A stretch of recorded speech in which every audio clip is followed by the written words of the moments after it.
but yeah, in the end, most of the students, they're not going to see it again. So hang on a second, let me just prepare my slides.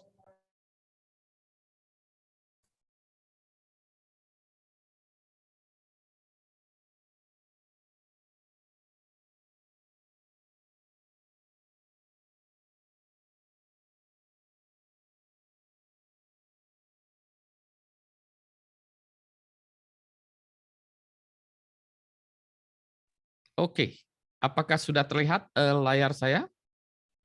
Sudah, Pak. Yang satu atau yang dua? Iya, Pak. Data Satu, Pak. sign.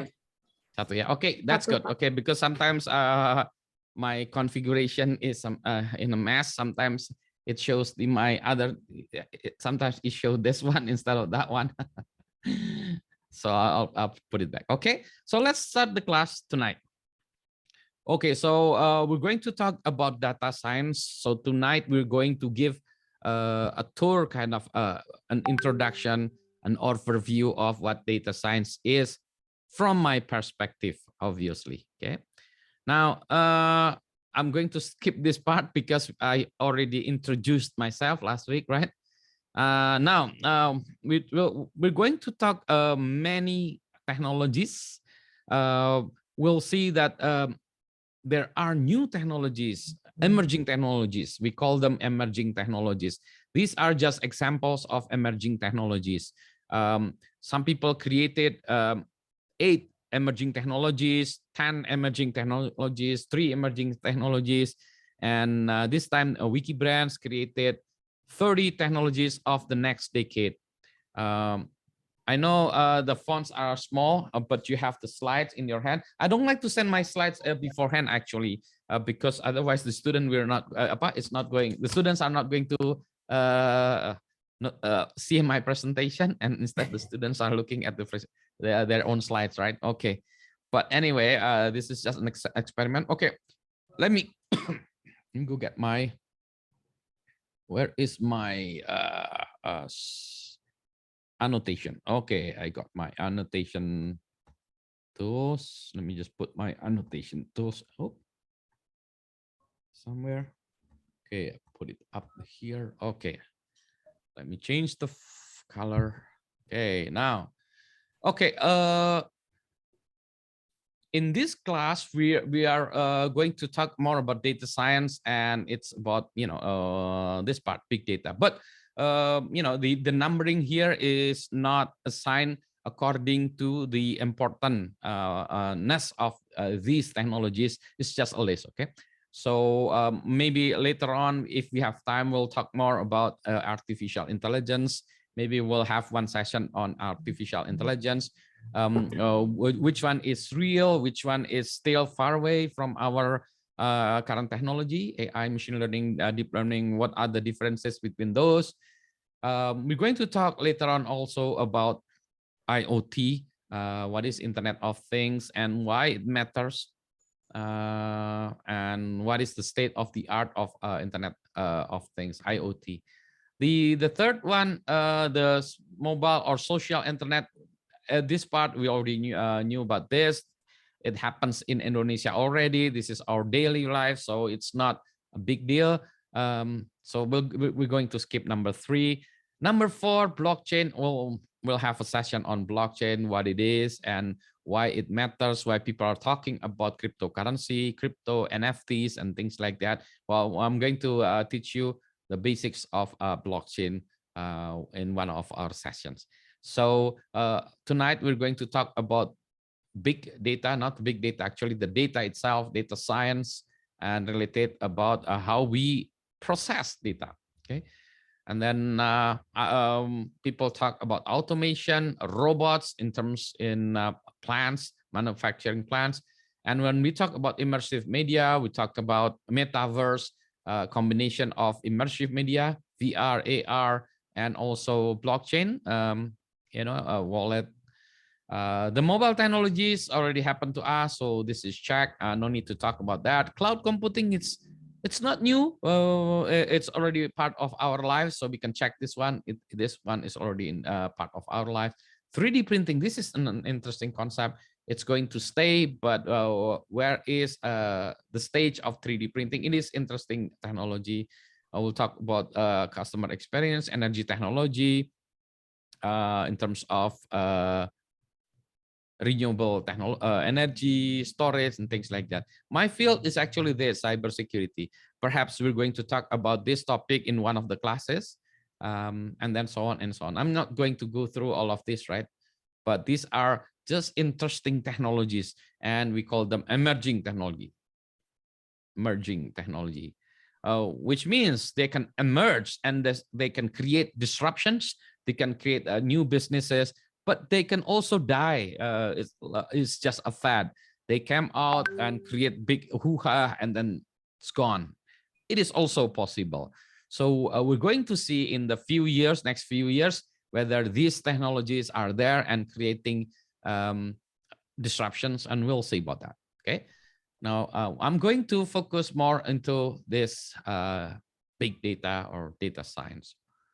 I love about statistics. So usually I keep track of myself. Here is an example how my listening pattern.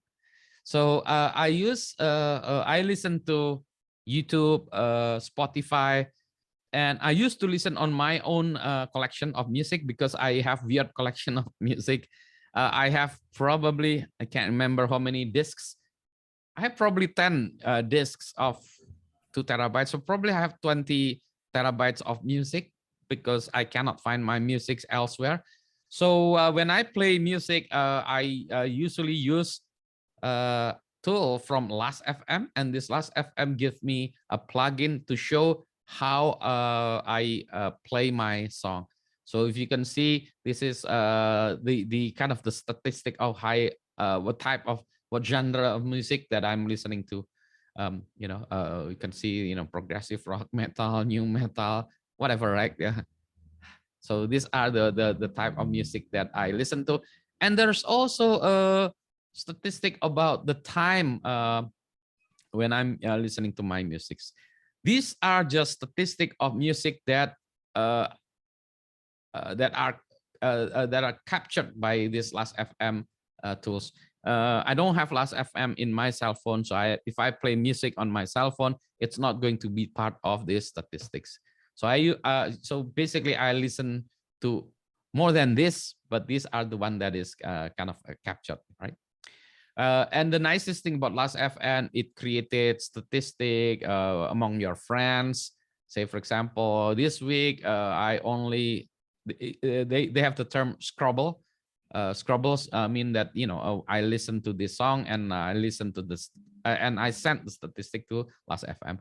So last week I only listened to 85 songs, but basically I listened to more than that. Okay, so these are other people in my kind of friend list.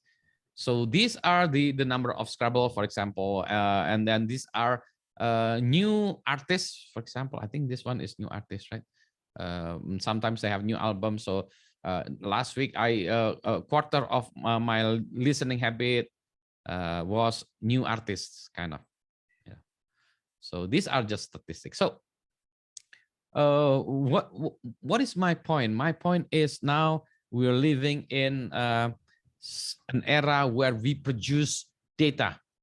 We produce data every second. We produce all kinds of data. For example, I don't have my Mi Band here with me.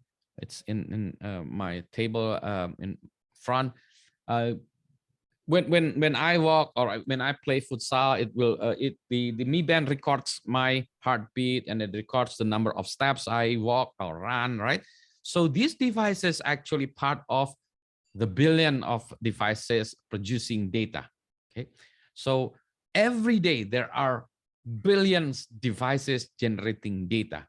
Whether those data are important or not, it's just a different story. But basically, data is produced every second, right?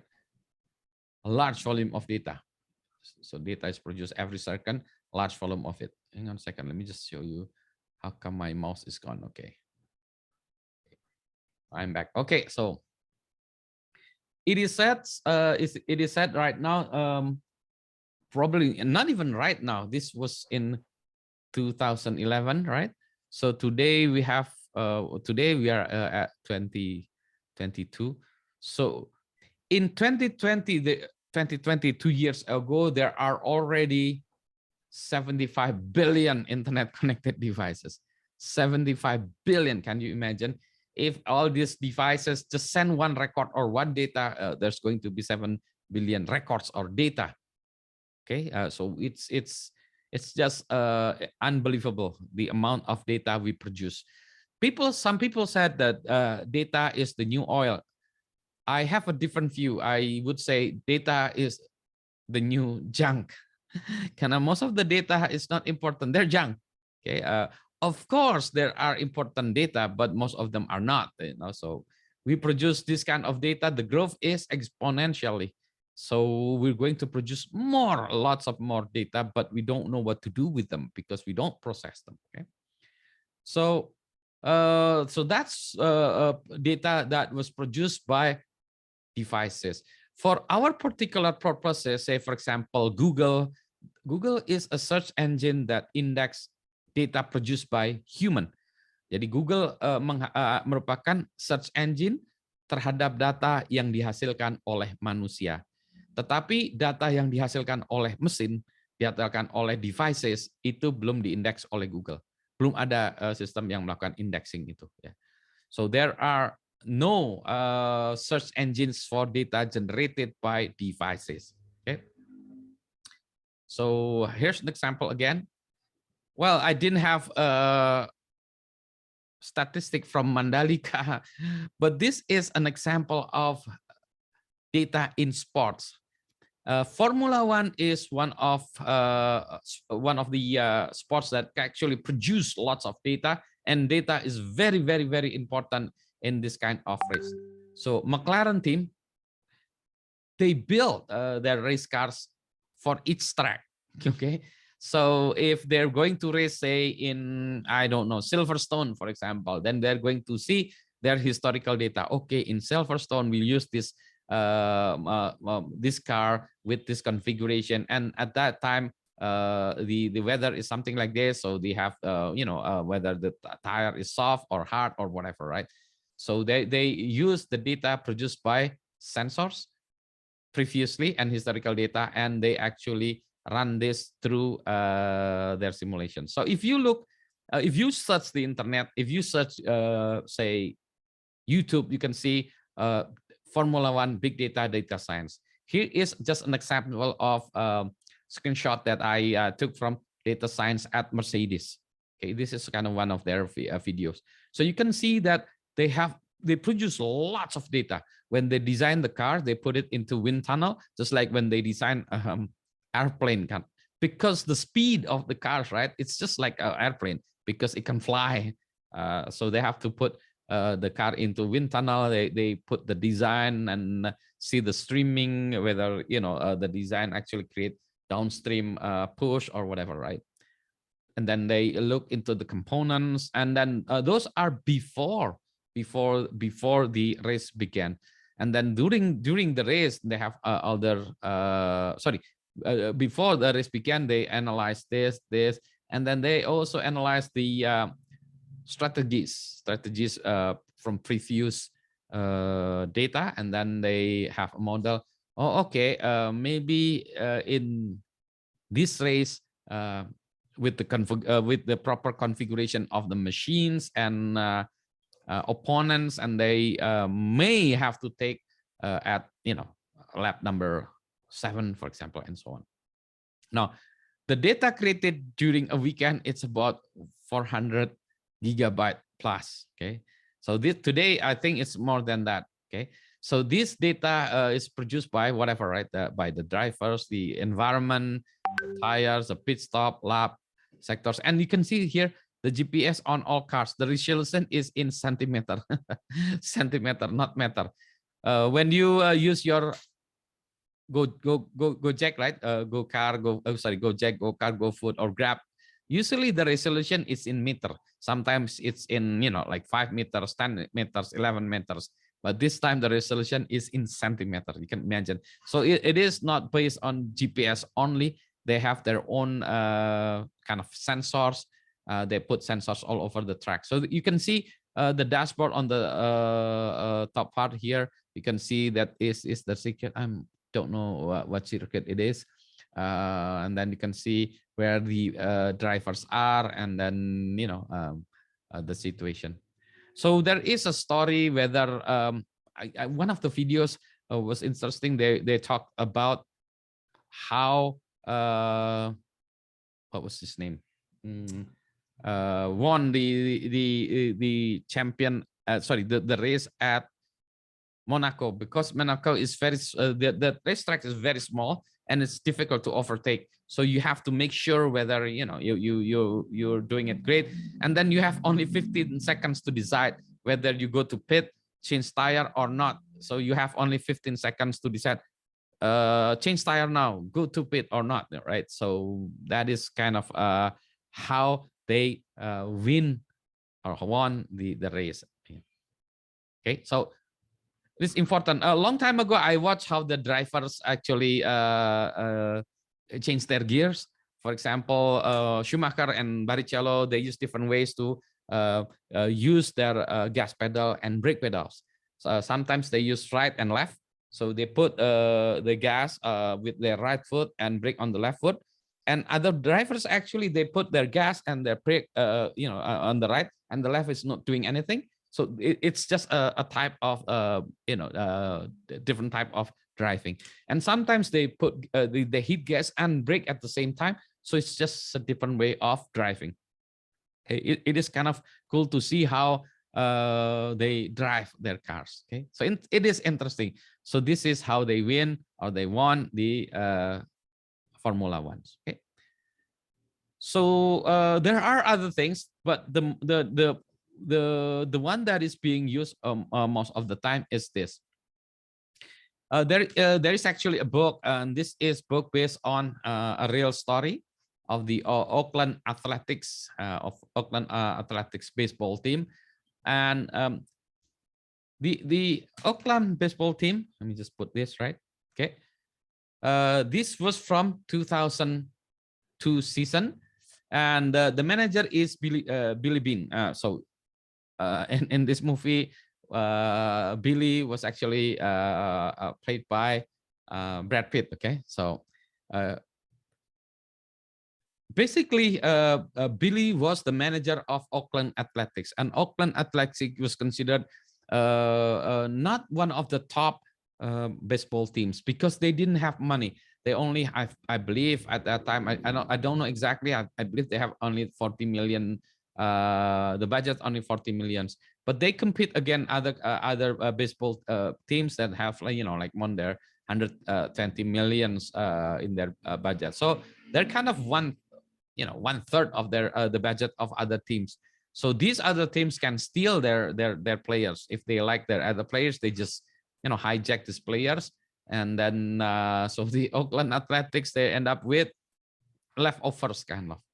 So I don't want to kind of create a spoiler, but basically Billy found Peter Brand, and this Peter Brand is actually a geek that loves statistics. He very much loves statistics, and they basically hit it off, and they actually changed the way they played the baseball played in Oakland Athletics. At the beginning, it was difficult because people did not believe in them because Billy was a player, so they believe him.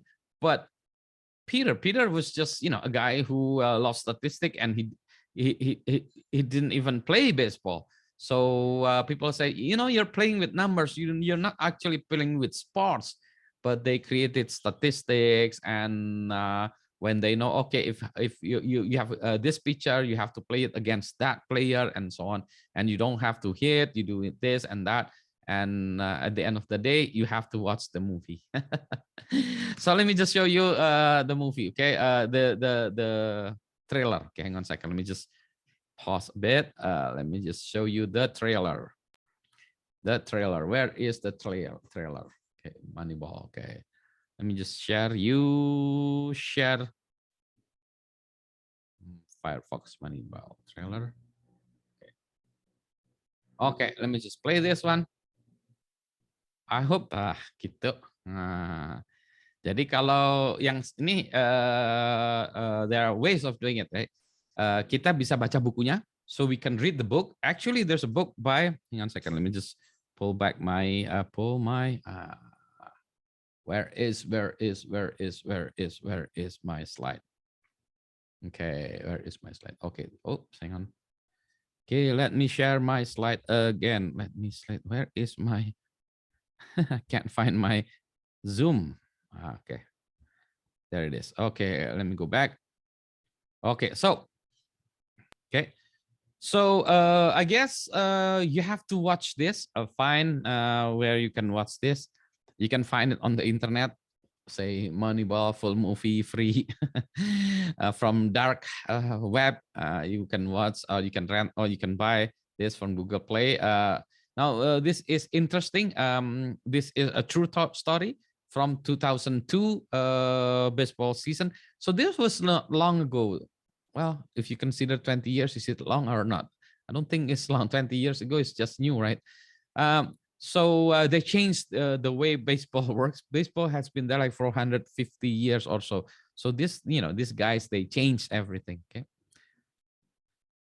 But it is actually a good movie. I don't want to create spoiler, but watch it. Okay. As your homework. Or if you don't want to watch it, you can also read it. That's another thing. It's up to you whether you watch the movie or you read the book. Okay, yeah, the read the book is actually pretty excellent also. Okay, now if you look into this, actually, there are other books that discuss that. Hang on a second, let me just grab my. Okay, I'm just put. I have to go switch back and forth between this and that. Okay, so yeah, this is another thing. There are a lot of statistics and data in movies. Right now, I'm reading this book. This book is The Simpsons and Their Mathematical Sketches. Sorry, Secrets. The book is by Simon Singh. Simon Singh is actually a good writer. I love to read books, and Simon Singh is one of the writers that I read a lot. I read probably already 2, 3. I think 3 books already from him, 3 or 4, can't remember. So I'm reading this one right now, halfway through. So this was story about how the Simpsons, the character of the Simpsons and the story in the Simpsons, there are lots of mathematical secrets within the Simpsons. Why? Because the writers, they're like they're mathematical. They're mathematical person, kind of they good in math, really good in math, and they're supposed to get their PhD or whatever in math. So in Simpson and also Futurama, if you love the Simpson, you will also love Futurama. I've been watching Futurama also. So go read this book also, and inside there was also a story about Moneyball, and then the story about how Lisa Simpson actually let me just pull my story ya. Budi Raharjo, Lisa Simpson. So okay, so I created this video in Bahasa Indonesia, Data Science and Lisa Simpson. So if You can want, grab your if you want, phone and 2 friends and let's make a just- film that will generate buzz. And you can Okay, so this is okay. I start already with copy. Kenapa pakai itu karena seperti di lagunya The Beatles, Girl gitu. Data I Science. talked about People, data kalau mau baca science bukunya, and buku Lisa benar, Simpson benar ya. and how Film let me just Futurama okay. ini diminta This untuk is- mengelola yang So anyway, this is also I'm going to give you the links of all of this, namanya and you can peruse them in your weekend. But weekend is time for me to take a break from studying. But this is fun studying, so it's not some studying. It's actually watching movies, just like watching movies, right? You take the kids watching movies about Moneyball, for example. What is this? it's homework. What? The homework is watching movie. Your homework. Either you watch movie or you read books. Watch movie is actually nice. Okay. But I love reading books. Okay, so I'll going back to this. This book is actually excellent. Lots of data in it. Okay. Again, let me just go back to my slide again. Oh, anyway, if you have any questions, feel free to ask now. I'm just going to switch back and forth with my slides. But now it's time to ask question first. Okay. Ada pertanyaan, silahkan kalau ada yang mau nanya dulu sambil saya back and forth nih kembali ke slide saya dulu. Silahkan kalau ada yang mau nanya dulu.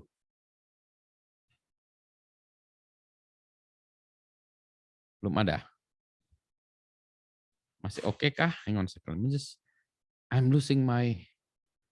ini dia. Belum ada ya? Oke. Tidak ada pertanyaan. Oke, kalau bahasa Inggrisnya kecepatan, feel free to poke me. Colek saya kalau misalnya Pak Budi bagian itu nggak ngerti, tolong diulang lagi dalam bahasa Sunda. I'll do it. Okay, yeah. Okay, so we'll skip this part. Talked about that. Oh, okay. If you love soccer or football, this is how the Liverpool Football Club actually is using data science to dominate the world. Okay, they're using data science, and you can see how this player number 25, right?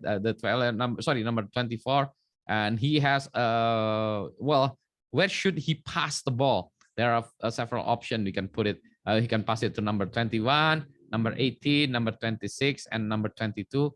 You know, the blue is the team, and the red one. Their team. The red one is the opponent. So which one is the better person to pass the ball? Kind of, and then they can look at the strategy whether the strategy is working or not. Okay, so this is kind of fun to see how data science is in sports. I believe right now people are using data science in all kind of sports.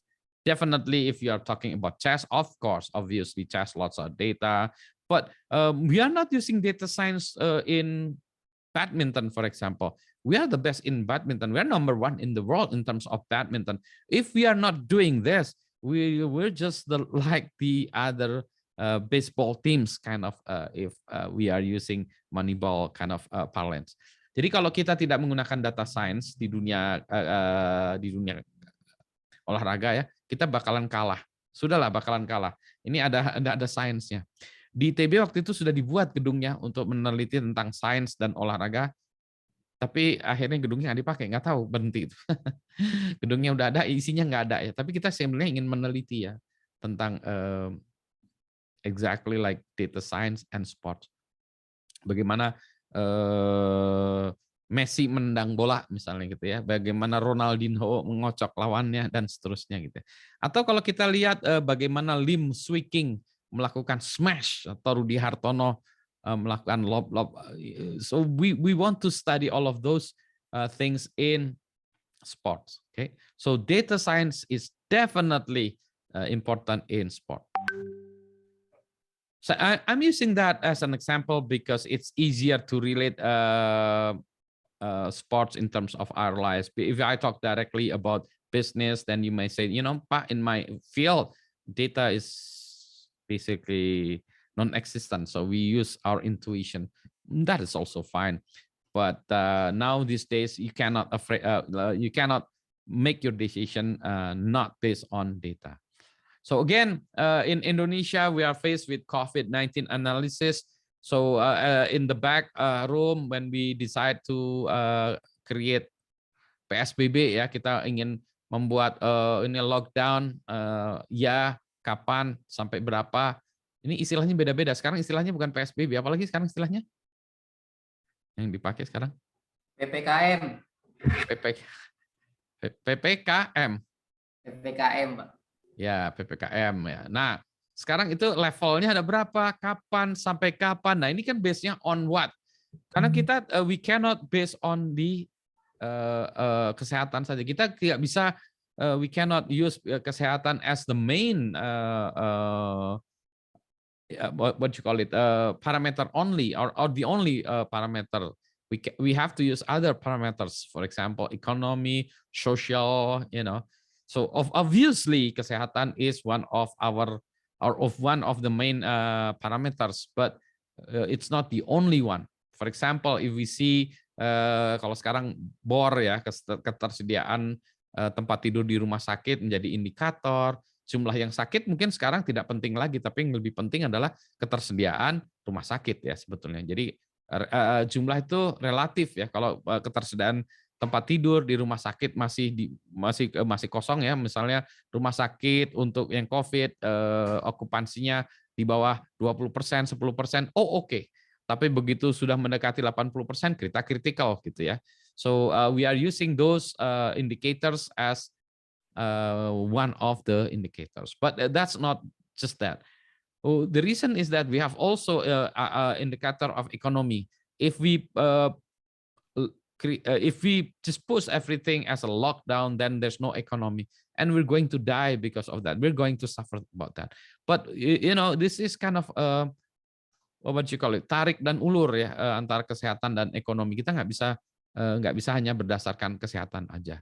Kalau kita hanya menutup kesehatan aja, itulah sebabnya orang masih boleh pergi ke mall, makanya Peduli Lindungi di-create itu kan untuk itu, supaya kita masih bisa pergi ke mall dengan confidence ya gitu. Jadi so we have to live with this COVID-19 as part of our lives, but what do we do it? How do we do it? So that's why we have to create data, and we have to analyze data, and we have to make our decision based on this data. Now there is a new parameter, ini social aspect ya, stres yang mulai menjadi bagian dari masukan. Karena biasanya ini kalau saya tanya kepada orang-orang lebih menarik mana, work from home atau work from office. Nah ternyata tergantung dari yang ditanya. Kalau yang ditanya biasanya orang yang berkeluarga segala macam work from home. Tapi kalau yang biasanya yang single segala macam maunya work from office. Karena kalau tinggal di kos-kosan atau di apa itu malah stres ya. Kalau untuk yang prolong itu stres, apalagi ini kita sudah mau tahun ketiga kali ya, jadi stres. Jadi ini nggak bisa diabaikan juga. Ini adalah sesuatu hal yang real ya, bukan hanya omongan aja ya bahwa oh oke. So that we have to have some kind of hybrid environment. Mungkin kita harus hybrid. Ada yang work from home, ada yang work from office. Tapi bagaimana membalance-nya? Jadi kita harus punya data untuk bermain di sini, gitu ya. Ini yang dilakukan ya. Kita juga pusing melakukan ini, makanya kita selalu mengamati ini ya, data ini. Oke, ada lagi yang now we are talking about business in terms of data. Nah, ini ada buku yang menarik juga. Ini bukunya luar biasa susah dibacanya. Again, I love to read books, and this is one of those books that are difficult to read. The book itself, it's actually very, very good. The book is very, very good. Except that the language that Professor Zuboff uses is very difficult to understand. And it's not because the words are academic, and I have to think.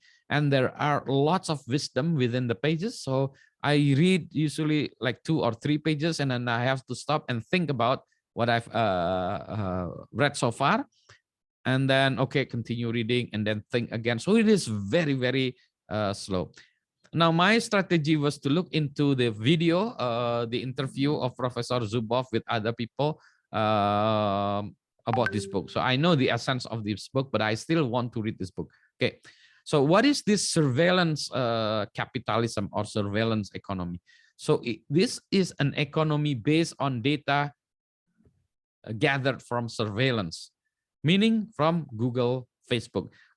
Right now, there are only 2 big companies, right? Google, Facebook. Sekarang ini perusahaan cuma ada 2 di dunia yang besar, Google dan Facebook dalam kaitannya di internet ya. Mereka semuanya yang punya semuanya cuma Google dan Facebook gitu ya. Microsoft a distant third gitu. Tapi yang dia 2 ini Anda grupnya Google atau grupnya Facebook, udah semuanya di ini ya. Jadi semuanya dibeli oleh dia. WhatsApp, Instagram, semuanya menurut dia ya. Dan mungkin ada New Kid in the Block yang grupnya dari China ya, Alibaba Group ya, atau ByteDance gitu ya. So this is actually based this is an economy based on data found by surveillance and based on data that we give to the providers dengan senang hati, dengan sukarela ya, tanpa kita ini ya, misalnya kita tadi Oh, jadi nanti saya takutnya Anda nggak mau itu absensi dengan alat saya ya. Aduh, Pak Budi kan tadi minta nama saya, Pak. Ya, makanya saya nggak minta NIK. Saya mintanya NIM. Kalau NIM masih oke. Kalau nama Pak NIK, Pak Budi nanti nama dan NIK saya terus dipakai untuk membuat ini pinjaman di fintech itu, Pak. Pinjol. Jadi kan ya, makanya saya tadi nggak minta NIK. Jadi supaya enggak saya nggak minta NIK. Nah, gitu ya. Jadi oke. Jadi ini adalah data yang diminta secara sukarela dan juga berdata yang dikolek secara tidak diketahui. So this is actually data collected, by us. Given by us to the providers, and at the same time also data available from public sources. For example, when we post something over the internet, when we put on our Twitter, Instagram, Facebook, and even WhatsApp when we chat to a bot, for example. So that's what we do. So what about privacy? Now, exactly, what about privacy? So this is kind of big issues, especially in the West. In the West, privacy is one big issue. In Indonesia, we don't have problem with privacy. Because in Indonesia, there's no privacy. Di kultur Indonesia tuh nggak ada privacy. Coba kalau dilihat orang tua itu kan selalu menceritakan anaknya kepada tetangganya. Kalau ketemu orang, ini anak saya yang dulu sekolahnya di sini. Nah, itu orang tua pasti gitu ya. Ceritain, jadi anak malah dibanggakan. Ini anak saya yang sekolahnya di sana. Nah, ini cucu saya yang wow itu dibangga-banggain, diceritain semua gitu ya. Sehingga kita nggak perlu pakai surveillance karena semua orang udah tahu ini anaknya yang ini, yang kakeknya itu, yang tetangganya ini. Nah, dia punya kambingnya dibeli sama si itu. Nah, itu dia tahu kita ya. So we have our own wisdom ya. Nah, inilah tapi di buku ini dibahas ya betapa mengerikannya ekonomi yang digunakan berbasis ini. So this book is actually, if you read this, then you're going to be scared. But actually, again, there is also another movie, a documentary, which is very, very good. This was The Great Hack. So go find again. I'm going to put the links later on in our WhatsApp group, things that we have discussed. Okay, so The Great Hack. Let me just hang on a second. Let me just stop and see if we can find ada videonya nggak ya? Trailer again. Let's see. The Great Hack. The Great Hack trailer. Okay. Okay. The Great Hack trailer. Let me just share the screen again. Start screen. Great Hack trailer. Okay. Let's just play it. Who has seen an advertisement that has convinced you that your microphone is listening to your conversations? All of your interactions, your credit card swipes, web searches, locations, likes, they're all collected in real time into $1 trillion a year industry. The real game changer was Cambridge Analytica. They'd worked for the Trump campaign and for the Brexit campaign. They started using information warfare. Cambridge Analytica claimed to have 5,000 data points on every American voter. I started tracking down all these Cambridge Analytica ex-employees. Someone else that you should be calling to the committee is Brittany Kaiser. Brittany Kaiser, once a key player inside Cambridge Analytica, casting herself as a whistleblower. The reason why Google and Facebook are the most powerful companies in the world is because last year data surpassed oil in value. Data is the most valuable asset on Earth. We targeted those whose minds we thought we could change until they saw the world the way we wanted them to. I do know that their targeting tool was considered a weapon. There is a possibility that the American public had been experimented on. This is becoming a criminal matter. When people see the extent of the surveillance, I think they're going to be shocked. And I still fear for your life. Yeah. With the powerful people that are involved. But I can't keep quiet just because it'll make powerful people mad. Data rights should be considered just fundamental rights. This is about the integrity of our democracy. These platforms which were created to connect us have now been weaponized. It's impossible to know what is what, because nothing is what it seems.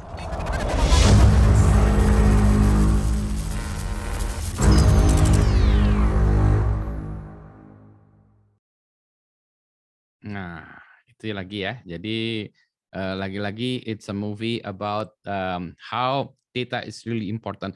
And inside actually in this documentary, they experimented this data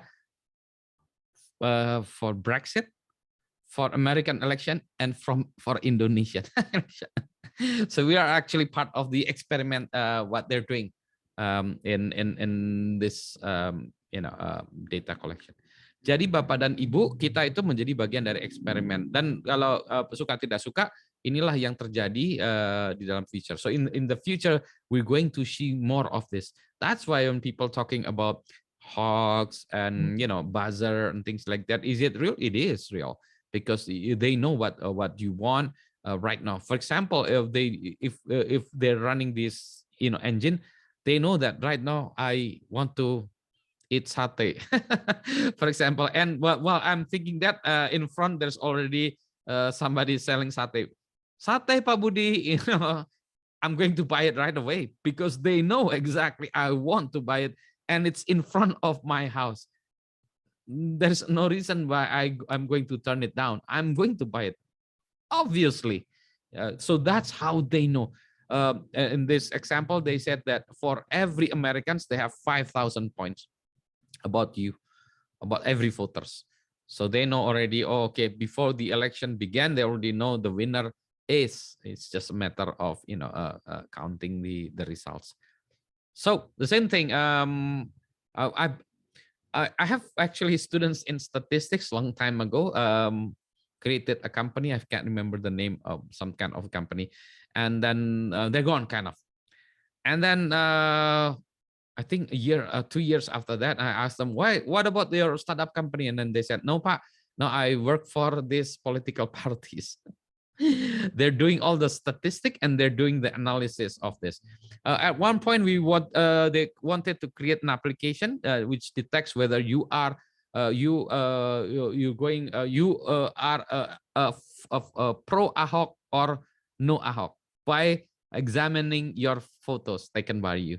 So they have, okay, you presented a photo, whether you're smiling or not, then they're going to analyze that, and then they're going to target the people with propaganda scan.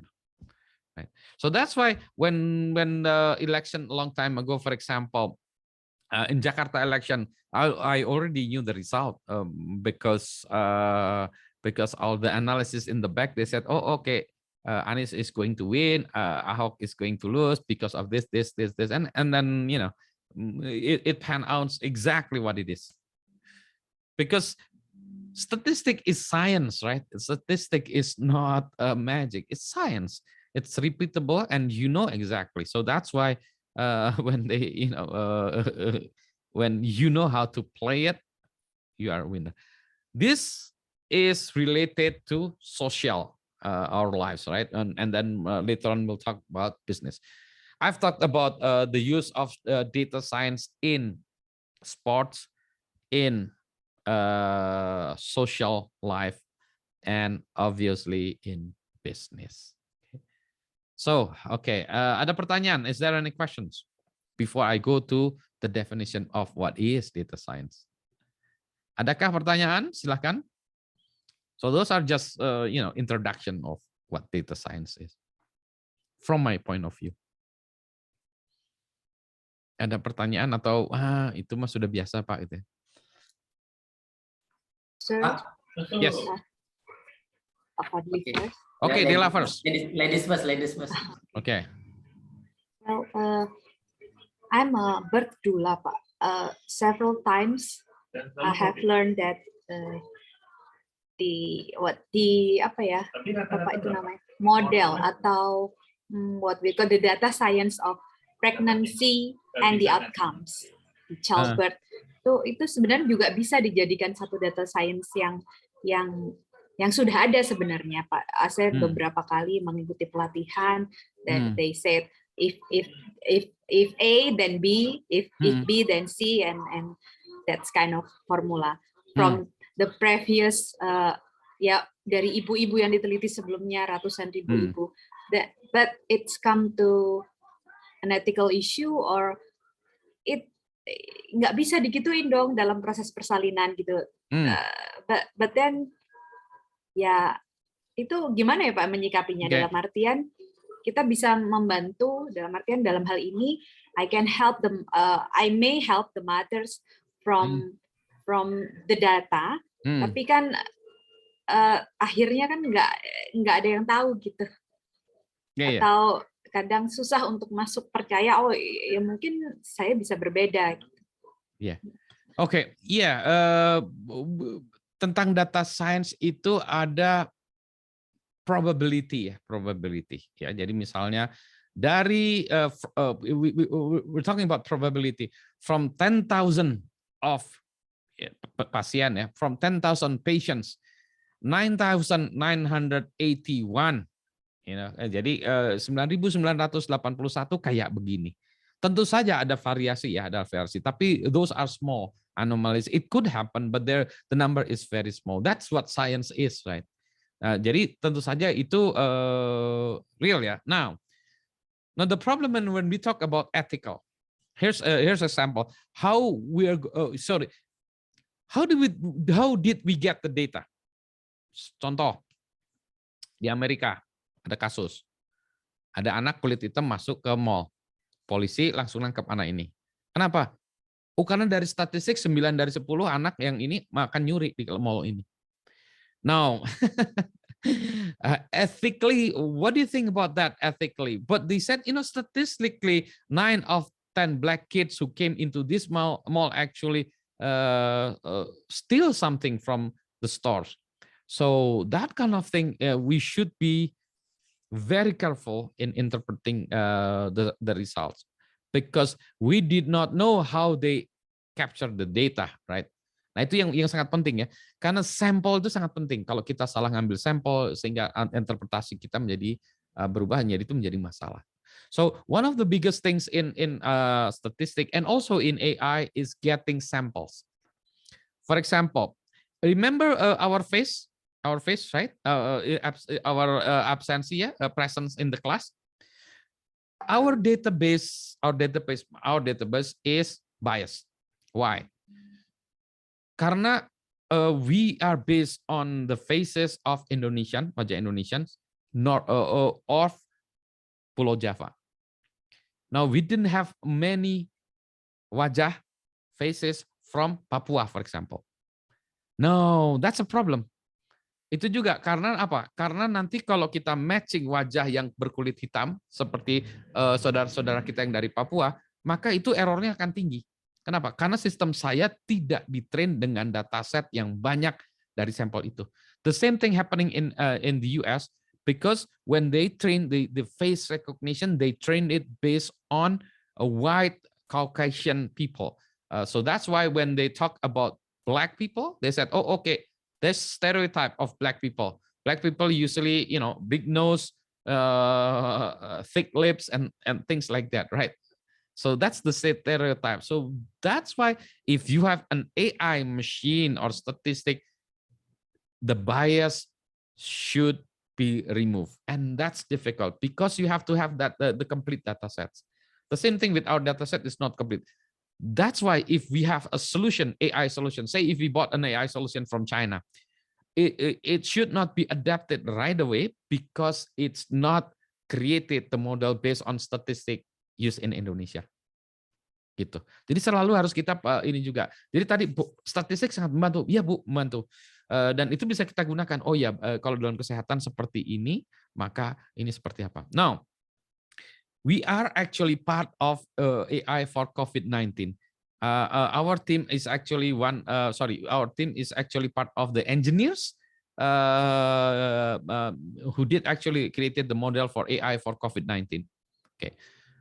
Now the problem with that is that we only receive a small sample number of patients. Again, ethics. Jadi kan kita harus punya sampel paru-paru ya, X-ray dari orang yang kena COVID kan ya. Tapi kan dapat datanya itu kan harus pakai, nggak gampang. Kita nggak bisa ngambil data langsung, ambil ini langsung itu nggak, harus pakai izin. And we need 10,000 photos. How many people in Indonesia affected by COVID? Banyak.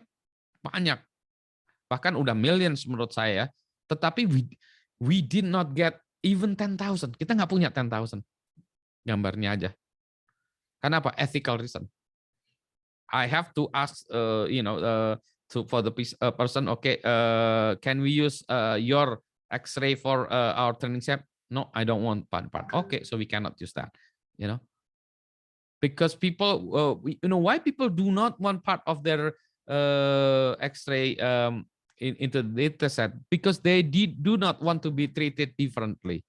In the earlier COVID, when you people found out your COVID, you're treated differently. Right? You're treated like you're having disease, a very extreme disease. Don't stay away from me. I don't want to be part of you. And your families are going to be dikucilkan kita kan ya, kalau kita COVID pertama kali dulu ya. Oh COVID, maka orang-orang nggak mau memberitahukan bahwa saya kena COVID atau apa, karena itu tadi takut dikucilkan oleh masyarakat sekitarnya gitu kan ya. Makanya orang nggak mau ngasih tahu, tapi kan penting harus ditahu kan, harusnya ngasih tahu kan ya. So data in medical is one of the hardest part. I am pushed for the last almost 2 years. I am pushed to create a company, an AI company for medical. I'm kind of still reluctant because it's difficult to find data set. Our partners outside Indonesia, we have partners from US, from Korea. They want to join with us because they could not find samples outside Indonesia. Jadi lebih susah cari data di luar Indonesia. Jadi dia bilang, bisa nggak teknologi yang kita bawa Indonesia, terus kita tes di Indonesia pasien dengan pasien Indonesia. Now, there's an ethical dilemma also about that, right? So that's why in terms of AI, China is winning. Because in terms of privacy, China is lack or lebih bebas daripada dari Indonesia. Jadi dia memenangkan jelas di dalam ini perang dunia AI. China is going to win compared to the US because they get lots of data. Betul. Jadi itu susah, memang betul data. Thank you, Pak Yaten. I just realized that the data set is usually from Caucasian. It's about the Pak panggul ya, tipe panggul. Yeah. I'm a childbirth educator, so because the training was foreign based. Yeah. Then we have no data set from Indonesian women about their type of pelvic ya Pak. Jadi it could be a different result then. Yeah. Because Caucasian is usually bigger and then easier, and it's about data set. Thank you Pak. There was a story also about I was watching a documentary about Machu Picchu. It's an area in, I can't remember, Chile or and basically when the first group of what you call it historians they found the place, they thought the place was mostly women, 80%, 80% were women, and then after few years later, few years or more later, there's a new grup orang yang akan meneliti lagi, terus dia bilang enggak, ini 50-50. Kenapa? Karena orangnya kecil-kecil. Dulu when they thought the little people were okay because their height was smaller, so they thought okay these are women, but they didn't realize but the men in that area were smaller compared to their so that was wrong. Okay, so the thing again, when you are doing an AI or statistic based on that, then samples is very different. So yeah. Yes, sekarang Fadli. Tadi mau nanya ya. Next question, Fadli. Thank you, Pak. Yeah, Yes. normally, I think it's a bit related with what Bu Della asking and also mentioning. Also, I just wonder from your explanation means that the data set is really important, and also when we are get wrong data, can be wrong result also, right, Pak? Correct. That's why you are mentioning in the beginning data maybe it's not the oil, maybe it's junk. Correct. I think then you already explained also just now about this data set, and I think it's quite enough the answer, Pak. Just one simple thing, Pak. What is it data science and data analytic is same, Pak? Because many times heard data science, data analytic, I think Okay. would like to ask you. Thank you. Okay, now let's go on to the next slide. It's because I'm going to answer that question. Okay, and then after I think 2 slides, we're going to open for another question. Now let me just go on into the slides because those slides, 2 slides, or sorry, actually 1 slide is going to answer your question. Okay. So what is data science? What is exactly data science? Where is my okay, let me just show you. Wait. Okay. Sorry. What is data science? Okay. Now, I find this Venn diagram by Drew Conway is the best way to explain what data science is. Okay. So when we talk about data science, usually we talk about the use of data in whatever field. So we talked about the expertise in this field. For example, I want to create I want to create an e-commerce system competing with Tokopedia, for example, right? So my field is e-commerce. So in that sense, I have to know what data that I'm looking for, what business that I'm looking for. So I am what we call a substantive expertise. So I am here. Okay. Oh, hang on a second. I am. Hang on. Let's see. I am. Pak, your screen is double, Pak. Not. I think. Okay. So now I have to switch. Now I have to swap the display. Oke, ini sekarang jadi ketukar malah ya, layar di sana jadi ini. Oke. Nah sekarang 1. Oke, Pak. Oh wow. Okay, let me just pull this back to the here. Okay. Okay, now clear my drawing. Okay, let's start from this. Okay.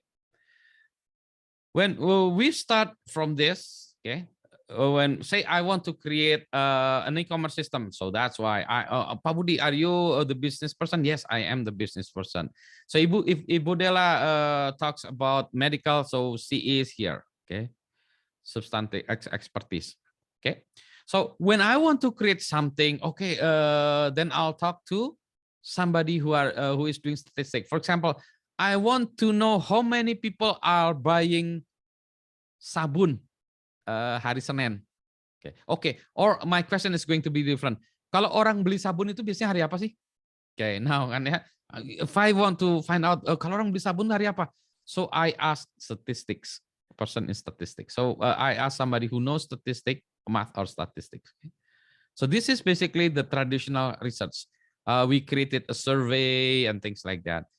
Another example would be, this is a real example. If I want to open a cuci by kiloan, saya ingin membuka toko cuci kiloan, cuci baju kiloan ya. Okay. Well, I want to know in my region, is it basically mostly students or young professionals atau ibu rumah tangga? I want to know who is our main target, our main customer. Terus yang kedua, I want to find out sebetulnya willingness to pay mereka per kilo berapa. How much money are they willing to pay? And then also what is their habit? Kalau cuci itu hari apa? Weekend kah? Hari Senin kah? So what we usually do, we create a survey. Okay. So that's what we have this traditional research. Traditional research is actually a union between my expertise or your expertise and people who know statistics. So this is the traditionally that we do. Okay. So that's that. Okay. Now, if somebody has this math scale, right? Math scale. For example, our statistics scale. I have these statistics scales. I have this lots of data and things like that. I have this data. I need somebody to program it or create a program for it. So I need somebody from this side. Now, it used to be this is supposed to be computer science. This is supposed to be computer science. Okay. Now, why Drew Conway put hacking skill? Because in reality, people who are working in this field, they're not only from computer science. In fact, from what I've seen, lebih banyak orang di sini yang bekerja yang bukan dari computer science. Jadi orang-orang yang hobinya coding, yang kita sebut namanya hacking skills.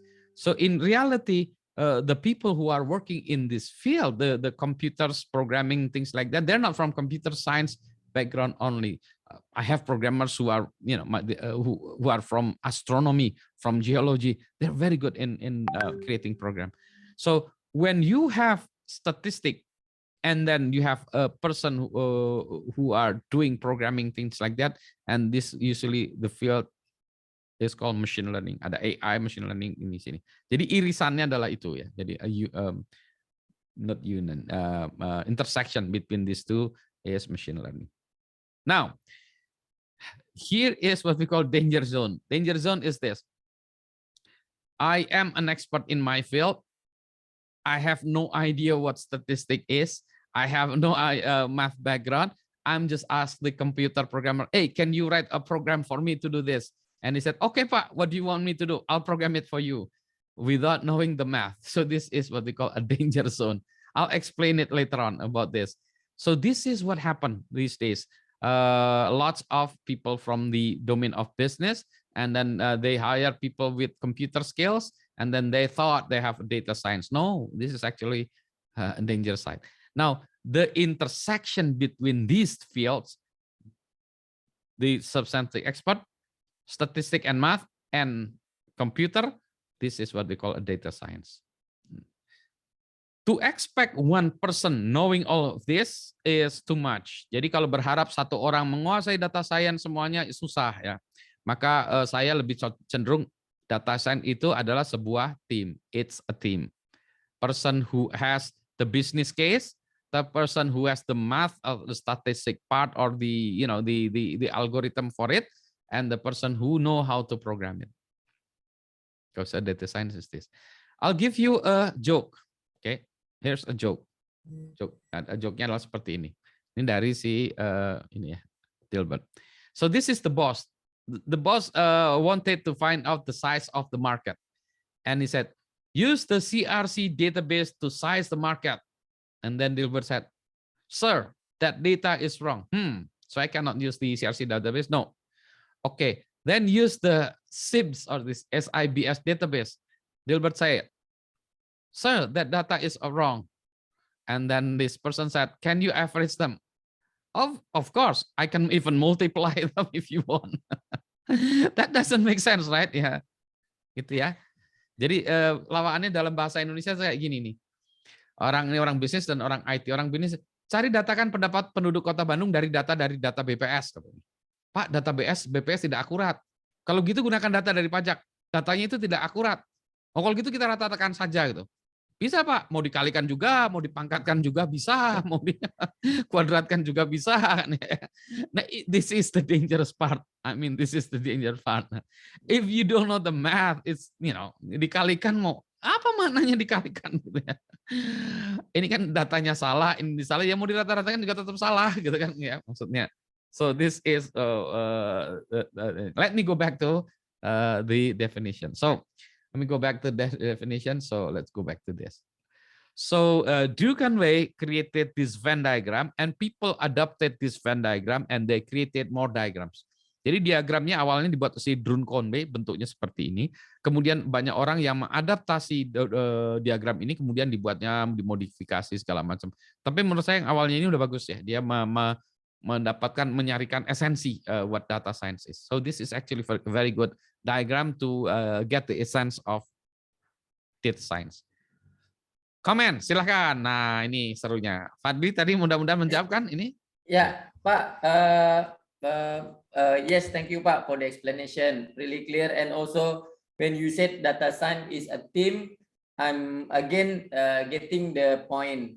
And today, Pak, in the reality that a lot of job vacancy, for example, Pak, we are talking about data scientist, data engineer, data analytics, something like that, or data analyst, Pak. So when we see from this Venn diagram, so the required of the data engineer is more on the math and statistics, is it correct, Pak? And then the required of the data analysis, for example, is more on the business or something like that, and then another one, the data scientist, more on the hacking skill. Is it like that, Pak? It's still unclear to me. No, it's not like that. To me, when they said, okay, I need a data scientist, for example, I need a data scientist. What they mean, they want to have everything about this, right? It's just not possible. When you say data scientist, for what? For Amazon or for medical or for sports? Because these are different, right? If I have, if it's in sports, for example, business, kan beda-beda ininya. Mau dipakai expertise ya, Pak. Iya, ini expertise dalam bidangnya. Mau dipakai untuk apa datanya? Mau dipakai untuk analisis sport, untuk bisnis, untuk kesehatan, untuk ekonomi, kan beda-beda yang ininya kan ya. Nah, yang biasanya yang dicari itu di atasnya ini. Nah, yang dicarinya itu orang yang memiliki keduanya ini. Yang ini dan ini. Kalau yang dicari ketiganya susah lah. Dia harus tahu codingan, harus tahu statistik, dia tahu bisnisnya juga. It's just impossible. Usually this orang di sini yang penting tuh orang bisnisnya kan ya, dia ngerti bisnisnya segala macam. But I don't know what to do. I have lots of data. I don't know how to process the data. I don't know how to write program. Can you do it for me? So that's why they need. That's what we call in the business is a subject matter expert, Pak. Exactly, subject matter expert. Yes, this is Pak. subject matter. Okay. Normally in the reality, what my experience, Pak, they separate, Pak. They separate the subject matter expert with the data scientist. So correct. Totally the different person, Pak. Correct. Correct. Okay. Because it's just impossible to have everything in one person. It's just impossible, right? Yes, Claire. Yes, sir. Because you mentioned about the privacy issue, right? So I wonder how's the blockchain data privacy can blockchain can solve the data privacy better, or could you please introduce it a little bit? Okay. When we talk about blockchain later on, probably I'm going to talk about it maybe into the next. We have 2 more classes, and then the 3rd class probably I'll talk more about blockchain. Now we're going to see that blockchain can increase, but it depends on the implementation. For example, the point of blockchain is distributed ledger or distributed nodes. Now it depends on what we put in the ledger. It is possible to put anonymous in the ledger, but it is also possible to put everything in the ledger. So if we put everything in the ledger in the blockchain, it means there's no privacy, right? So if we put everything in the blockchain, so there's no privacy because everybody knows about us. But there is also a way we put the blockchain, our data into this kind of world on its own. When we need something, we can just give a bit by bit. Okay, what do you need? You need my name? Okay, I'll give you my name. I'm not going to give you my ID or my address or you need my name. Okay, I'll give you my name. You ask me my religion. What? I don't need, I don't need to tell you my religion and things like that. And so you can protect that one with blockchain. It is also possible.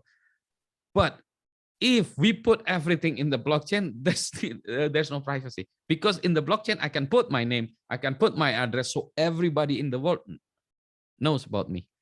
That's also possible. Okay, thank you, sir. Understand. Yeah. Thank you. So the blockchain is just how do we record it? Yes. Berikutnya lagi, silakan. Sir, Desi, sir. Yes. Agak menyimpang sedikit, nggak apa-apa ya? Boleh. Sir, sometimes when I open IG, for example, seeing the post maybe about sedekah atau food, maybe, sir. Yeah. Not long after I open the YouTube, kadang beberapa kali iklan pada saat kita nonton itu keluar dengan terkait. Ya. Jadi big question for me. Jangan-jangan mereka punya data science terhadap pengguna sosmed kah, sir? Ya. Jadi jadi kayak ngeling aja gitu, sir. Ya. Oke, pertanyaannya, this is about social media. Do they have because sometimes when I search in my Google, I search bicycle, and then suddenly in my Facebook there's an advertising about bicycle, in my Instagram about bicycle and things like that. Are they related? Yes and no. Okay, now these companies, because of remember the Great Hack.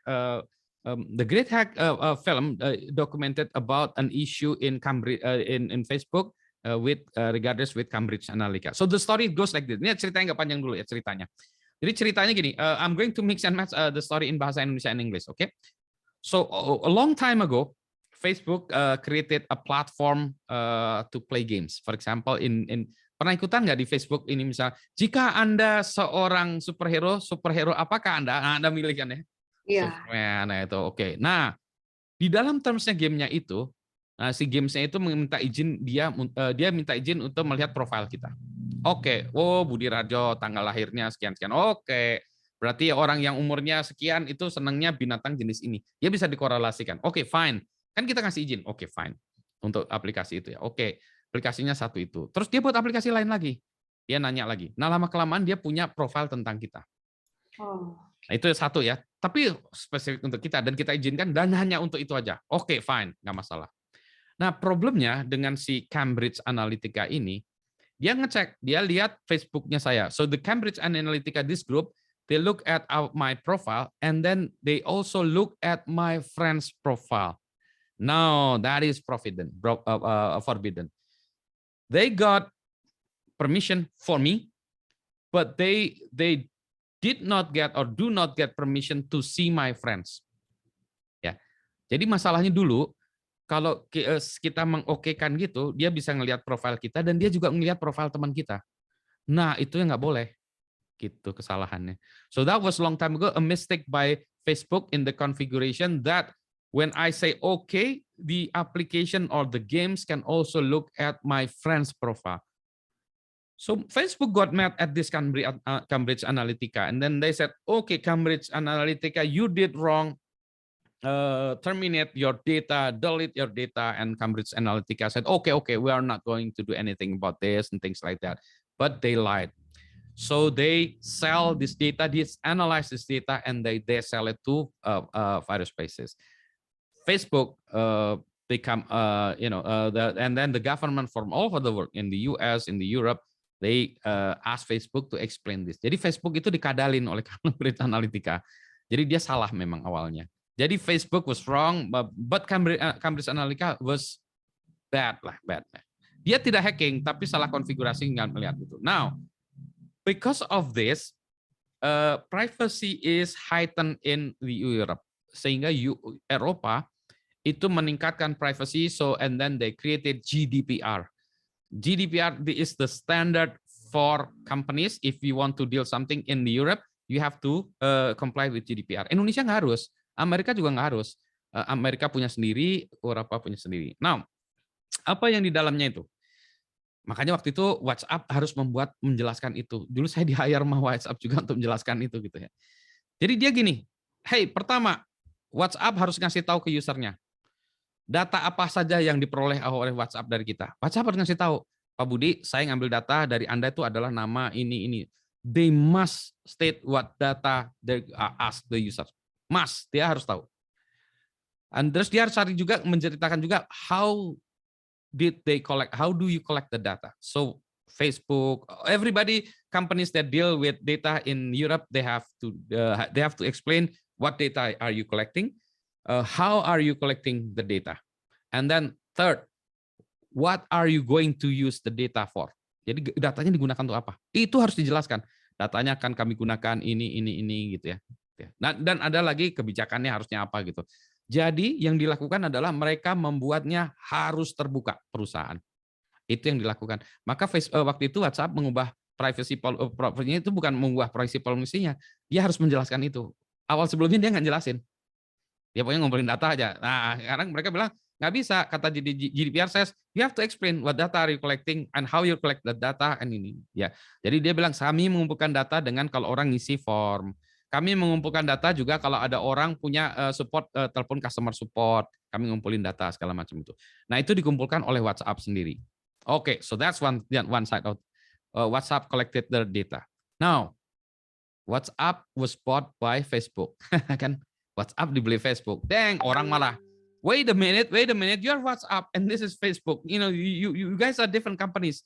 And WhatsApp said, obviously, I am a different company. I am using Facebook as my infrastructure, as my cloud.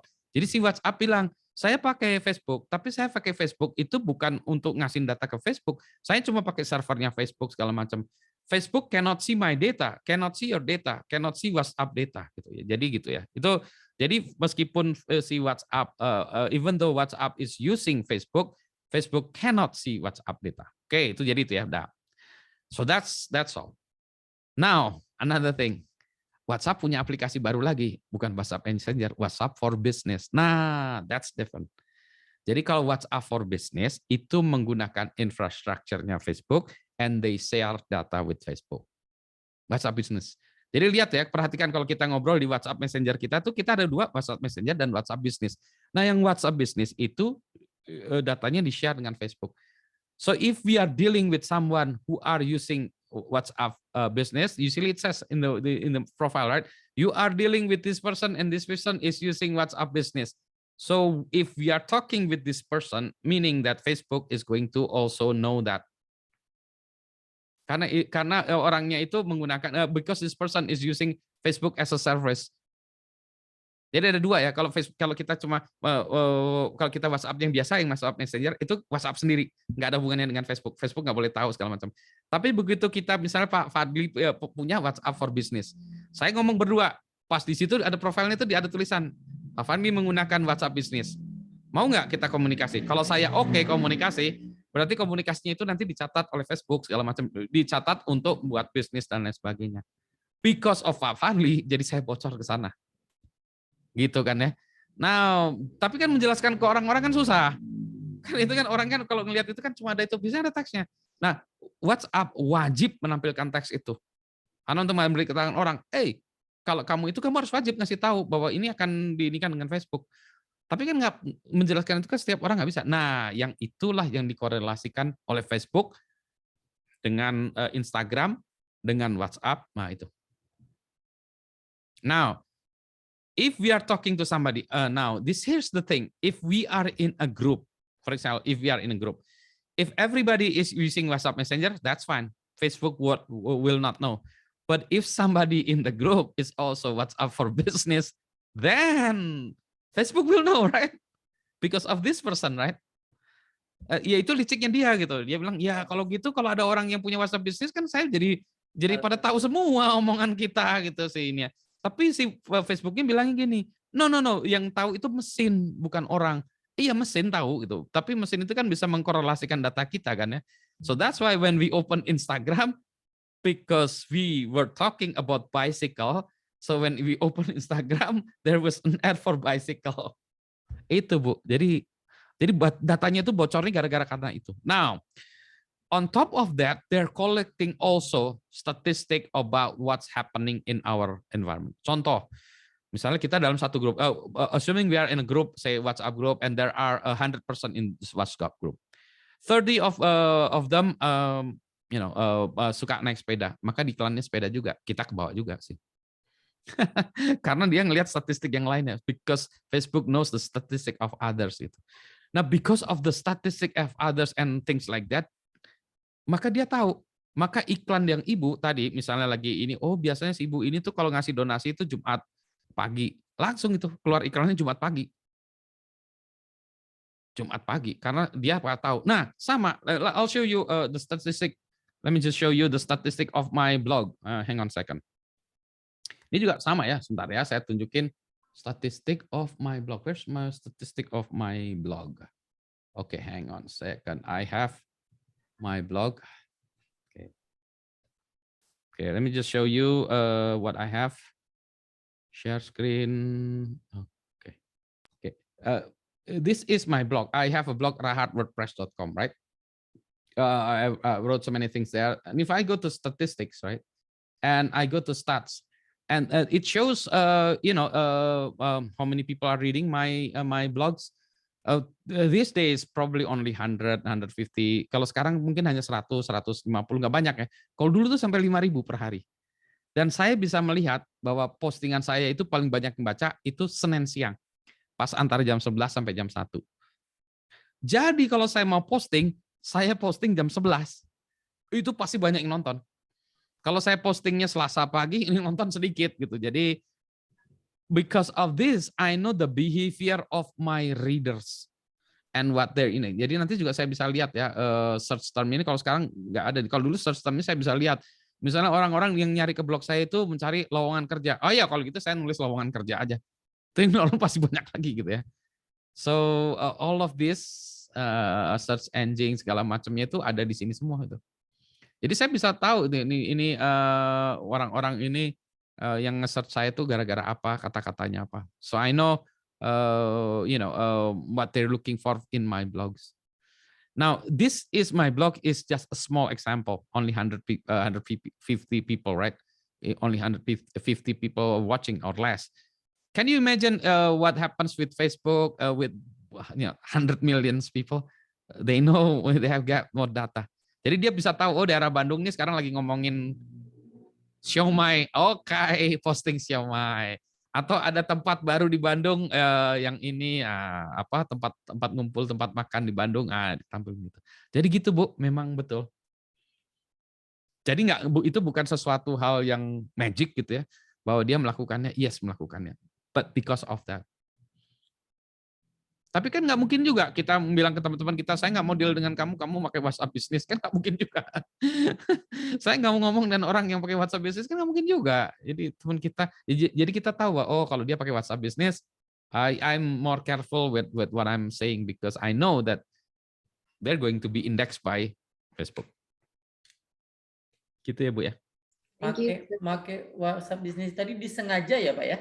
Oh disengaja karena pada saat dia daftar dia akan pakai yang WhatsApp bisnis gitu ya Pak ya? Betul, karena pakai WhatsApp bisnis kita bisa ada bot untuk reply, bisa set jam kerja, bisa macam-macam, ada fitur-fitur lainnya yang menarik. Jadi kalau orang dagangan segala macam pakai WhatsApp bisnis, enak. Saya juga nanya saya nggak punya, saya tanya ke teman saya, kenapa? Oh enak Pak, bisa gini, bisa gini, bisa gini. Oh ya gitu.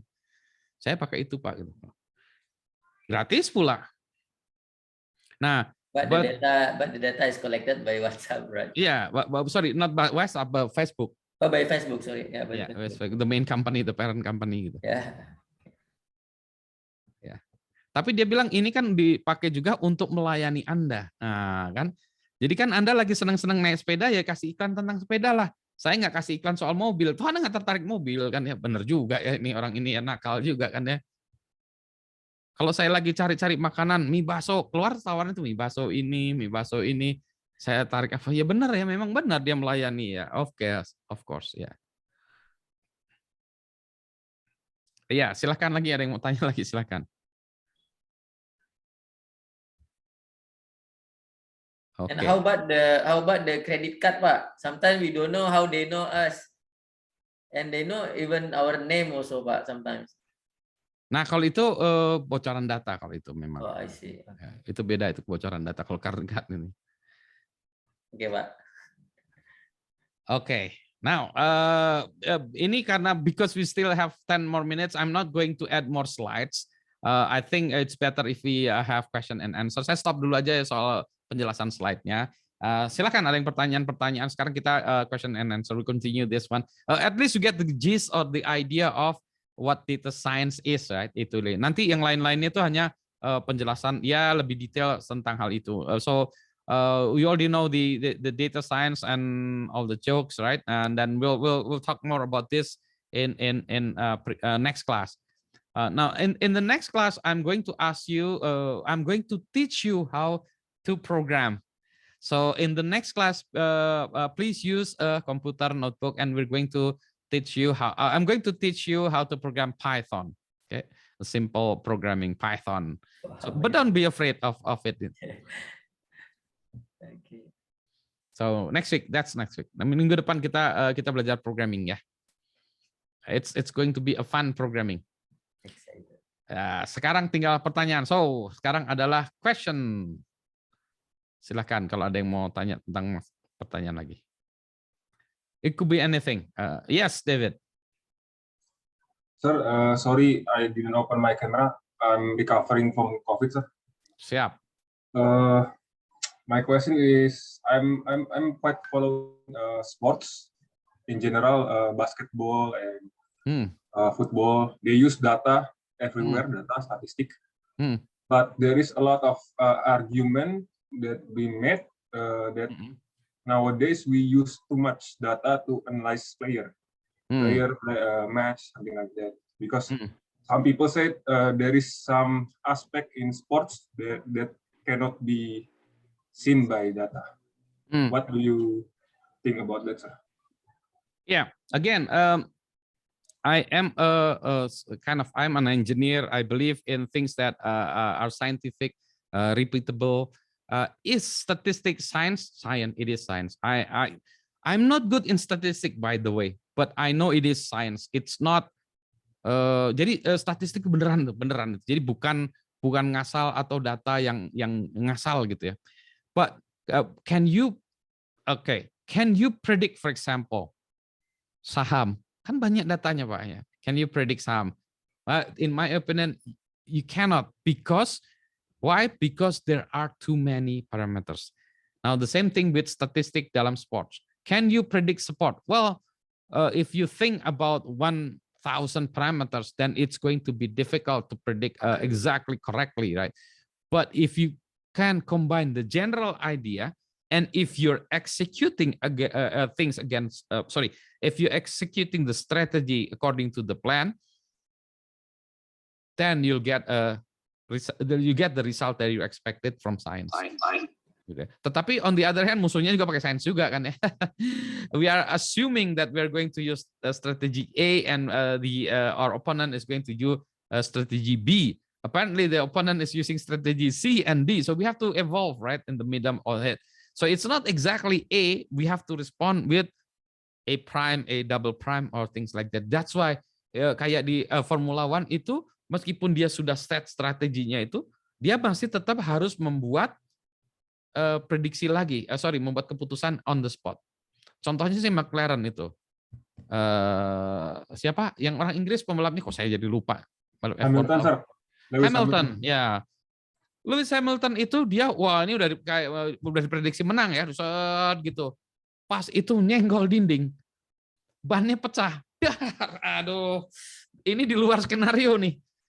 Di luar skenario gimana nih? Kita punya 15 detik untuk sebentar. Ini dia masukin pit atau gimana? Oh itu pitnya tinggal udah detik. Oke masukin pit. Oke masukin pit sekarang menjadi gini. Ini ganti ban aja atau sekalian ganti ban isi bensin. Nah itu dia. Jadi kan itu kan keputusan harus ada 15 detik nih karena dia mau masuk ke ini. Nah berarti kalau ada data semua orang itu bisa bilang oke, I'll make the decision ganti bannya jenis yang ini. Bensin langsung masuk. Jadi itu satu mobil dikerubutin orangnya banyak banget untuk kasus waktu itu ya. Kerubutin orang biasanya ini banyak karena dengan ngurusin ban, ngurusin bensin segala macam yang itu jarang terjadi bersamaan gitu ininya itu ya. Gitu. Akhirnya mereka menang. Tapi dia bilang gini, iya itu 15 second itu make decision itu yang susah. Ya karena datanya banyak, tapi kita sudah tahu ya. Tapi kalau nggak ada data lebih susah lagi. Tapi ini dia udah tahu. Kalau ini nanti kita paling gantinya kalau sekarang ganti bannya, ngisi bensin, maka dia akan masuk lagi di laps kesekian gitu kan ya. Jadi menurut saya sangat membantu, sangat membantu. Sama juga dengan sport juga bisa lihat. Oh kalau ini tuh biasanya dia lawan si ini dia lebih misalnya ya penyerang dilawan dengan backnya ini ya. So if you have this striker and usually he gets frustrated by this defender, pasang itu gitu ya, si defendernya gitu kan ya. Ya, itu masih bisa. Tentu saja lagi-lagi ya, kan tadi parameternya banyak. Gitu. Saya masih tetap percaya sains, ya. Sama juga dengan saham gitu. Saham ini saya juga baru belajar ya. Saya belajar baru ngeksekusi, ngelihat ada orang yang analisis, saya ada orang yang pintar nganalisisnya, tapi dia bukan pemain saham yang itu. Dia bilang orang-orang itu terlalu complicated gitu ya. Nah, tapi Bapak harus ngelihat datanya, misalnya ini Mandalika. Dia waktu itu bilang ini sampai pro, lihatnya sampai pro. Kenapa? Ini tunggu aja sebentar lagi Pak. Ini karena dia itu pas lagi Mandalika dia bangun gedung hotel di sana gitu kan ya. Nah, kalau ada dia bangun hotel berarti sahamnya akan bakalan naik dong. Nah, kan itu kan ya. Itu adalah konsekuensi logis gitu. Yang kayak gitu konsekuensi logis lah. Jadi dia bilang ya ini sainsnya gitu. Tetapi lagi-lagi apa? Parameternya banyak sekali gitu kan ya. Jadi kita hanya bisa menggunakan atau kita menguasai parameter yang kita pahami.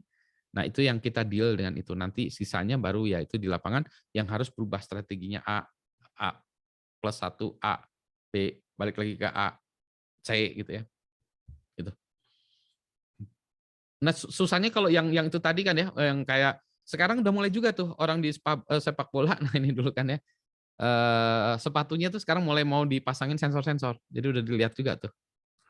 Jadi kalau gini dia bisa lihat player saya ini udah kakinya udah letoy ini, kakinya langkahnya udah nggak kayak tadi nih, udah oke, let's sub him gitu. Kita ganti karena dia udah kecapean nih kayaknya. Gitu ya, bisa lebih akurat lagi. Sir. Yes. Ya, Bu Desi. Kalau misalnya semua data yang diambil udah benar, oke, berapa persen, Sir, errornya? Ada nggak tingkat keerorannya? Ada sih, ada. Itu bisa diukur ya, diukur. Sebagai contoh, kayak kita face detection and recognition kita gitu kan ya. Tadi tuh ya, sebetulnya seberapa akurat face detection recognition kita untuk absensi kelas ini? Setahu saya kita itu 92 atau 94% ya, 94 akurasinya tuh. Jadi sebetulnya masih ada kemungkinan salah juga di kelas kita absensinya. Ada kemungkinan. Nah, itu bisa dilakukan dengan eksperimen kita. Dari kita jalankan eksperimennya lama, macam, itu kami itu cuma bisa 94% akurasi. Gitu, Bu. Enggak 100% sih. Ada errornya ya? Ada errornya. Jadi kalau 94% itu dari 100 orang 6 salah kira-kira gitu. Thank you, Sir. Ya. Nah, semakin tinggi itu semakin susah. Mau 94 lari ke 95% itu susah banget ya. Ini aja kami membuat model ini, we made our model, it has taken us at least more than 3 years. And we have spent, my team, I have spent close to 3 billion rupiah. Jadi saya udah ngabisin 3,5 miliar untuk modelnya. Yang wajah tadi tuh, ya, yang as simple as that, 3,5 miliar tuh, Bu. Sekarang saya mau jualan nih susah. Saya jual ke pabrik-pabrik untuk absensi. Pak, pabriknya, waduh. Saya bilang gini deh Pak, absensinya sama seperti parkir motor aja lah gitu. Sehari 1 orang saya charge 2.000 perak. Wah, kasih kemahalan Pak. Jadi Bapak maunya berapa dong? 100 perak bisa nggak? Aduh, menaik lagi Pak, 200 perak lah ya. Jadi sekarang lagi tawar-tawaran Bu. Padahal saya buatnya 3,5 miliar ngabisinnya. Coba gimana caranya balikin modalnya.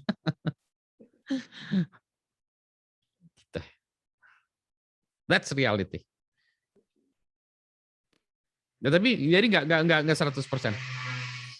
All models susah untuk mencapai 100%. Ya. Nah, yang dilakukan oleh si tadi ya Billy Bean and the example is what they're doing is they're counting cards. Nah, itu nggak boleh kan kalau main di tempat judi gitu kan ya. Itu nggak boleh counting cards. Counting cards apa? Nginget-nginget tuh. Oh, tadi udah keluar as ini. Jadi ada orang-orang yang bisa nginget. Tahannya tuh ingat. Keluar kartunya ini. Berarti sisa kartunya itu apa aja kan ya. Masih ada kemungkinan urutannya masih beda. Tapi kan sisa kartunya udah tahu. Asnya udah keluar 4-4-nya. Kingnya udah keluar 3, tinggal 1. Queennya. Jadi dia ikut gitu. Disebut namanya counting cards. Nggak boleh itu counting cards. Tapi kan dia ngitung kan. Dia ngeliat ting-ting. Are you counting cards? Out. Nggak boleh. Jadi nggak boleh itu counting cards. Masih ada kemungkinan ini ya, tapi kan jadi kalau dia counting cards kan dia tahu kartu yang udah keluar apa, yang udah ini apa gitu kan. Nah, itu nggak boleh. Jadi gitu, Bu. Jadi masih ada errornya.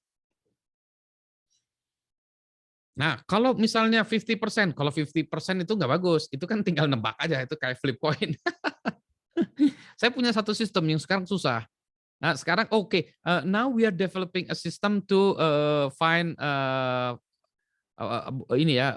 defects in textile industry. Jadi sekarang kami lagi mengembangkan untuk mendeteksi defect in textile. Jadi kami pakai line scan, tekstil itu jalan, terus nanti kita deteksi ini ada defect. Jadi satu roll kita tahu di sini ada ininya defectnya berapa, sehingga itu nanti grade-nya tuh kelas berapa. Ini sekarang kita masih kesulitan. Kita udah 1 tahun lebih. Udah 1 tahun lebih. Udah 1 tahun lebih, udah ngabisin 1 M lebih, alat-alatnya udah 900 juta alat-alatnya itu. Jadi saya udah ngabisin nyaris 2 M tuh buat itu sendiri. Padahal tuh nanti ini masih jalan nih. Kenapa? Tadi exactly data set. Jadi saya harus ngumpulin data, itu errornya oke. Kalau itu berarti kan harus ada, ini ada orang, ini ada error, ini ada apa? Defect-nya apa? Benangnya lebar atau apa ya? Ini oke, dipotret. I have to get 10,000 for that kind of defects. Jadi 10,000. Jadi kalau saya harus buatnya berapa? 30.000 paling nggak harus ada ini foto 30.000 untuk defects-nya tadi. Sekarang saya baru punya berapa? Udah setahun. Baru nyaris 1.500. Far from ini. Jadi sekarang kita mau ngejar nih. Saya udah ngabisin duit banyak untuk ngambil dataset. Jadi dataset itu susah. Dataset plat nomor mobil itu saya ambil 3 bulan. Jadi sekarang kan plat nomor mobil mau berubah kan ya. Dulu tuh saya ngambilnya 3 bulan kerjaan saya mau motretin plat nomor. So for 3 months I'm taking pictures of a license plate. 3 bulan tuh. Jadi ceklek di kampus itu tiap hari saya motret ceklek terus dikotakin segala macam gitu-gitu. Tiap hari. Saya punya satu tim yang kerjanya tuh ngotak-ngotakin, dipotongin tuh fotonya D, B, 3, 2, 7. So I have foto-foto kayak gitu. Itu susahnya setengah mati. 3 bulan saya ngerjainnya. Timnya saya lupa berapa orang. Itu yang gampang ya plat nomor.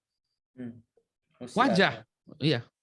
Wajah juga saya juga itu. Nah, sekarang saya lagi membuat namanya SMK AI, anak-anak SMK yang untuk memproses dataset. Karena saya punya 2,5 juta wajah foto yang harus di tag. Ini fotonya siapa itu. 2,5 juta loh. Kalau tiap hari saya kerjaannya cuma ini kasih namanya siapa, kasih nama siapa ya. Itu 2,5 juta tuh bisa 3 tahun baru selesai, Bu. Aduh, 3 tahun. Sementara saya kalau 3 tahun udah bangkrut lah perusahaan saya. Pak Budi. Yes. I have some challenge, Pak. Nah, I think it's for the I talk about the AI for the image processing, for the grading, Pak. And we already running for 1 year. And crude palm oil, Pak Budi. I see.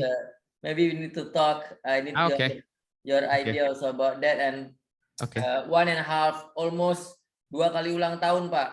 So I think and grading ripe, unripe, and then it's a jajaran jenjang, and also the environment is not easy, right, Pak? Correct. But the, as you know, the CPO is the things that Indonesia banget kan, Pak? Yeah. So we are working on that and found this difficulty. That's why when you talk about this, I'm really excited, Pak. Ya, waktu itu saya juga ditawarin kan untuk beresin ini segala macam. Waktu itu saya tanya ke kliennya, do you have data? No. My God, terus kita hitung-hitung. By the way, untuk koleksi datanya aja, ngumpulin data, melakukan tagging segala macam, dihitung-hitung, it's expensive. We need to spend about 300 million rupiah, 300 juta untuk ngumpulin datanya aja. Aduh, kita bilang ke kliennya, Pak, kalau punya datanya jalan ya kita udah bisa jalan, Pak. Tapi karena Bapak nggak punya data, untuk ngumpulin aja butuh 300 juta, kita jabarin gini. Benar juga ya Pak Budi. Ya udah kita tunda aja gitu. Jadi kita tunda gitu. Oke. We know it's going to be hard. So we'll do it next time when we have more data gitu. Karena kita waktu itu harus nyari data, harus kita pakai drone lah, pakai apalah segala macam. Aduh, it's going to be expensive waktu kita ini. Untuk data wajah foto-foto aja nih saya udah ngabisin 7 sekali untuk processing itu 75 juta. Sekarang jalan 75 juta. 75 juta. Ya ampun ya. So yeah, I know it's expensive. Terus computing power kita juga saya dulu nyewa di Amazon. Di AWS. Pakai cloud-nya AWS dan saya bayar itu $12 per jam. I paid $12 per hour for the CPU time in Amazon. And for one run, usually it took us at one time about 20 days. So you can just multiply 20 days time hours time $12. Why don't you buy your own machine? Because we didn't have the money. When I wanted to buy the machine, I have to invest about 2 billion rupiah. Saya waktu itu udah setup, waduh sama Nvidia ditawarin, Pak yang kayak gini 2 miliar Pak. Wah 2 miliar, gak punya duitnya gitu. Jadi saya nyewa juga mahal. Jadi gimana ya? Ya karena itulah ya dilemanya ya. Saya nggak punya GPU yang banyak. Oke, nanti kita baca, diskusi. Oke, just in case if there's more question, one more last. Kita sudah 21.06, we already at past 9 p.m. But if just in case there is a question that, Pak, I need to ask question right now. If not, turn on your camera. We'll take a picture of the class. Remember? Oke, nanti di kelas kita bahas lagi absensi yang baru tadi yang telat hadir ya. Okay, so turn on your camera. I'm going to take picture of you. Hang on a second. Let me just kill this PowerPoint. Okay.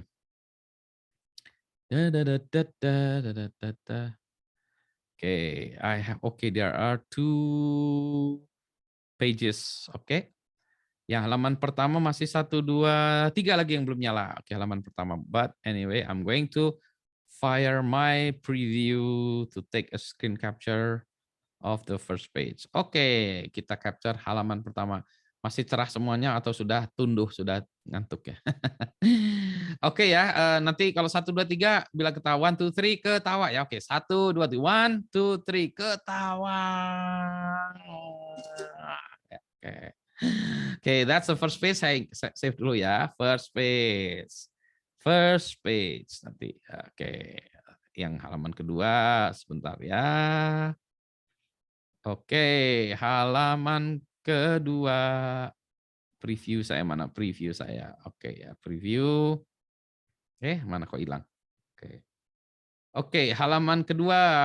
Take screenshot from window. Oke ya. 1, 2, 3 ketawa. Oke. Sip, done. Oke, class is over for tonight. Selamat malam semuanya, sehat selalu ya. Assalamualaikum warahmatullahi wabarakatuh. Waalaikumsalam warahmatullahi Ya, wabarakatuh. yang mau bahas Waalaikumsalam warahmatullahi wabarakatuh. izin live silakan. Yang ini tadi ya, yang mau nanya-nanya soal tadi absensi boleh. Yang sudah mau live tidur. Thank you, sir. Stay healthy ya. Thank you, sir. You too, sir. Thank you, Pak Budi. Stay healthy also. Yeah, stay healthy.